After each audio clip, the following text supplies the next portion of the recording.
Este é o segundo bloco do programa Tribuna Livre, que recebe aqui os deputados federal, deputado federal Léo de Brito, deputado estadual Daniel Zen, ambos do Partido dos Trabalhadores. Nosso tema é política local e nacional. Deputado Zen, a oportunidade agora para o senhor. Eu quero saber a sua opinião em relação a esse reflexo dessa crise no Acre. A gente já sente isso, todo mundo comenta em todo lugar que vai, que teve algum reflexo no Estado. A gente observa também que na produção de notícias do governo, apesar dos esforços do governador em fazer uma agenda positiva, as boas notícias elas rarearam. E eu quero saber se politicamente vocês veem um reflexo também, porque nós temos uma eleição para prefeito no ano que vem. Olha, Arquibaldo, eu acho que o grande diferencial, a crise ela é real, ela existe e ela afeta o Acre de forma significativa, né? A perda de receita do FPE, Fundo de Participação do Estado, e dos fundos de participação dos municípios, ela é grave. Então, isso faz com que os governos estadual e as prefeituras tenham que sacrificar novos investimentos. E isso ocasiona essa questão das boas notícias se tornarem mais rarefeitas mesmo, né? Reduz mesmo o poder de fogo do governo, o poder de fogo das prefeituras. Eu acho que a grande diferença é que, enquanto no plano nacional, a gente, inclusive nós mesmos do Partido dos Trabalhadores, questionamos algumas posturas da nossa presidente e às vezes até, vamos dizer assim, nos irritamos um pouco com a condução de determinados assuntos, com a condução de determinados aspectos. Quando ela passou, por exemplo, no início do governo, mais de 30 dias sem se pronunciar publicamente em entrevistas, isso acirrou muito o clima com a imprensa. Enfim, naqueles episódios da relação do diálogo com o Congresso, em que ensejou a mudança do ministro-chefe da Casa Civil para o vice-presidente da República para fazer a coordenação política do governo. Ou seja, se chegou em acertos, mas antes disso se teve determinadas posturas, vamos dizer assim, vacilantes. E que isso é sempre debatido no âmbito do partido e claro que isso também contribui para o acirramento da crise. A diferença é que aqui, eu acho, a postura do nosso governador Tião Viana no enfrentamento da crise, a maneira como ele se comporta, a forma de não se, vamos dizer assim, de não se deixar abater, buscar novos investimentos, buscar a ampliação da margem consignável de crédito do Estado junto aos bancos oficiais, buscar também linhas de crédito específica para a iniciativa privada, ter praticamente uma obsessão com essa questão da produção, com a industrialização do Estado. A gente vê esse investimento decisivo do governo nas cadeias produtivas da agroindústria, na questão da suinocultura, mesmo da própria pecuária, que já é bastante consolidada, mas que também tem um investimento grande do governo do Estado para que se mantenha nesses patamares de produção, um investimento grande dos pecuaristas na questão do melhoramento genético, da ampliação do rebanho. Você vê também a questão da avicultura se consolidando como uma importante cadeia produtiva. Enfim, é uma vocação do Acre, não só a questão do extrativismo de base tradicional, ou como gosta de dizer o nosso professor Rego, do neo-extrativismo, mas sobretudo a questão da produção agrícola. Isso é importante, isso é uma vocação do nosso Estado. O Estado está vocacionado para produzir e vem produzindo bastante nessas áreas. A questão da piscicultura, que acho que agora é um carro-chefe, com todo aquele complexo industrial. E isso tem permitido, por exemplo, a gente viu nos jornais ontem, o Acre foi um dos poucos estados que ampliou com a pecuária, com a madeira e com a própria castanha e outros ativos, e foi um dos poucos que ampliou as suas exportações nesse período do primeiro quadrimestre do ano. E isso é importante. Eu quero fazer mais, nem que seja a última pergunta, mas o deputado Léo, essa semana, você pode fazer a pergunta mas eu falo menos, os nossos debatedores que têm mais a dizer, falam com mais propriedade do que eu.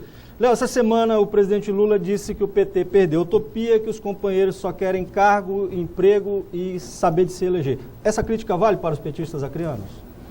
Eu acredito que não só em relação aos petistas acreanos, nós temos aqueles petistas que pensam em cargos, tem aqueles neopetistas, aqueles que... Agora não dá para botar todo mundo no mesmo bolo. Eu acredito que da crítica fundamental do presidente Lula é essa questão da utopia. O PT sempre foi movido a utopias. Não foi à toa que a gente conseguiu chegar ao poder, não foi à toa que a gente conseguiu fazer a oposição que a gente fez, não foi à toa que a gente conseguiu criar uma articulação tão forte internacional como nós criamos, principalmente aqui na América Latina, que redundou, inclusive, em vários governos de esquerda que nós temos hoje, se a gente não tivesse construído uma utopia. Um modelo de desenvolvimento diferenciado, com crescimento econômico, inclusão social, respeito ao meio ambiente, com a questão da redução das desigualdades regionais, buscasse dar vez e voz a quem nunca teve. Então, isso sempre foi uma utopia. Aqui no Acre também. Então, eu acredito que aqui no Acre, nós só conseguimos, Narciso, Osmi e Arquibaldo, nós só conseguimos chegar a um 5º mandato por conta disso. Eu acredito que se o PT tivesse caído simplesmente no pragmatismo aqui, a gente já teria ficado aí no meio do caminho.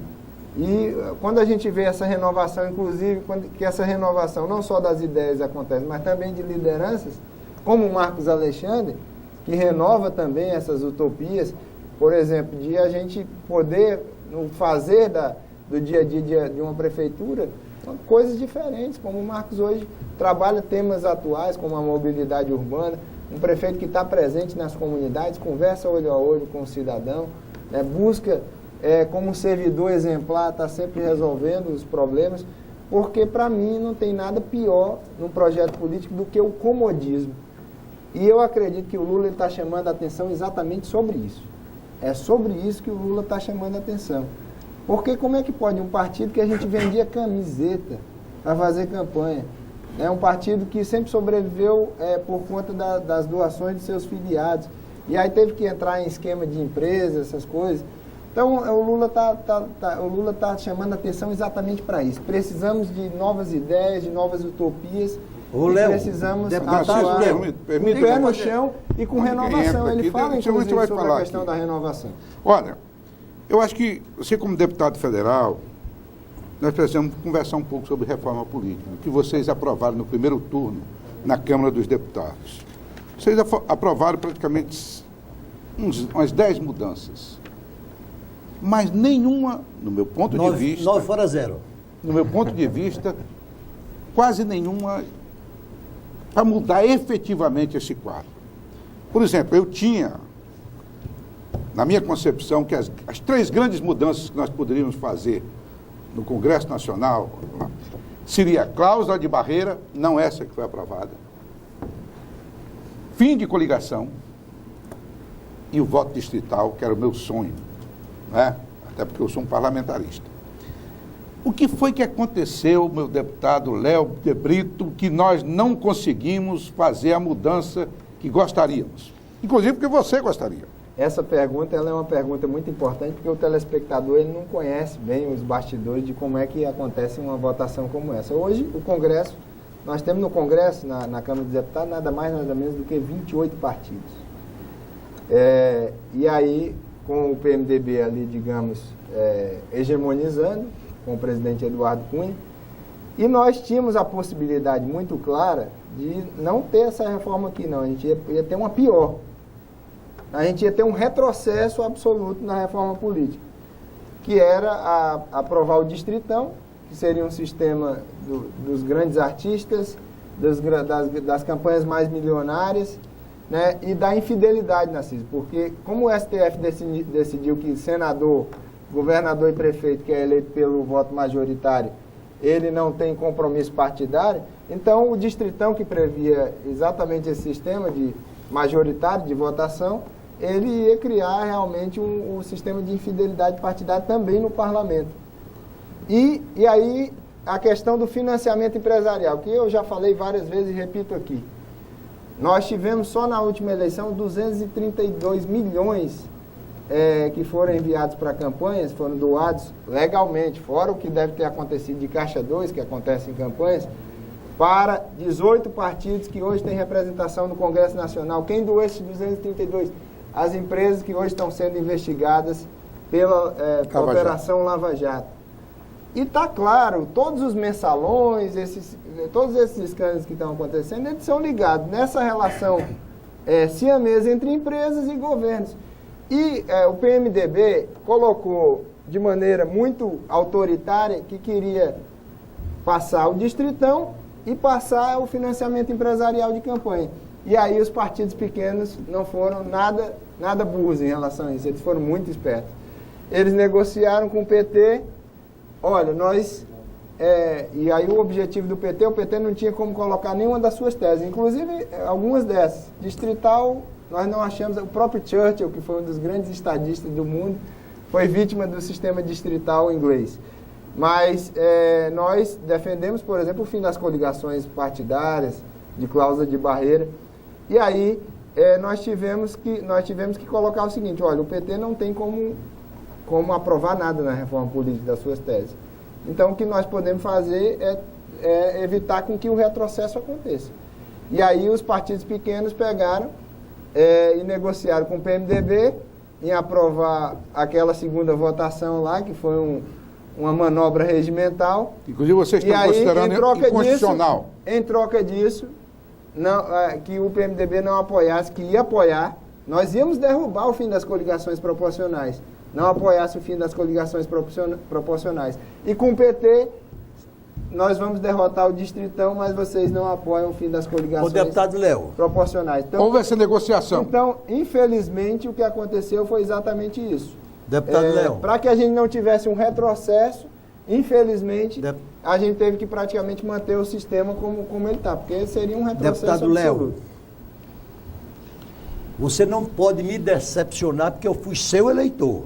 Então, estou revelando Não isso precisa ter publicamente. revelado isso. Declaração de voto importante. Poxa, Muito obrigado. Eu agradeço. É um voto muito qualificado. Tudo bem, já revelou, prossegue. Um voto muito qualificado. deputado Léo, a presidente Dilma Rousseff está no olho de um furacão. Mas, mesmo assim, ela fez a única sugestão, a meu ver, para moralizar não só os partidos, os políticos, como Mas a política. como suas instituições. O nosso Congresso Nacional, que ele tem pouca diferença daquele do tempo que eu passei lá e que não tenho nenhuma saudade. Quero dizer isso também com muita franqueza. Não tem autoridade política e tampouco moral para fazer a reforma política que o Brasil precisa. Não tem. A reforma política que esse Brasil precisa, ela só se dará no dia em que, aí sim, com a permissão deste Congresso, porque, infelizmente, sem ele também não haverá, for aprovada uma Assembleia Nacional Constituinte exclusiva com este único objetivo. Concordo, Nancy. Terminou a reforma política, Cada um volta para sua casa. cada um vai para sua casa. Exatamente. O PT defende essa proposta. Mas ela está correta. Também concordo. Quem sabe o PT tinha se inspirado em mim, não é? Foi. Pois Eu é. soube. Aqueles... Isso O tá Rui no Falcão, programa. naquele momento que esteve aqui, Mas, me lembro que conversou e você Então, disse Léo, isso para por ele. quê? Infelizmente... Porque é ridículo, Daniel. Você há pouco tempo acabou de dar exemplo das democracias europeias.